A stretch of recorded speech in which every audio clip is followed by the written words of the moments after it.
You know, Pope Francis called for a Propaedeutic year at seminaries. In other words, it's a year of preparation before they formally come into the seminary. And I think that the wisdom in that was that men needed to make sure that they were disciples of the Lord and that they knew the basic story of salvation history and some of the basic teachings of the faith. But equally as important, they know themselves, and they know their weaknesses, and they know their gifts, and they have a year of preparing their heart to really enter into serious formation. I think that the Propaedeutic year is critically important because it helps men figure out what really is the priority in their relationship with the Lord. You know, a lot of people feel that maybe they do have a call to the priesthood.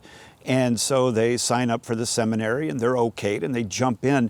But oftentimes they haven't really addressed the first question. And that is, not are you called to be a priest, but are you called to be a disciple? And that is the critical issue, because if you try to prepare to become a priest without being a disciple, well, that could just be a job for you. But a true vocation to priesthood is based on a true calling to discipleship.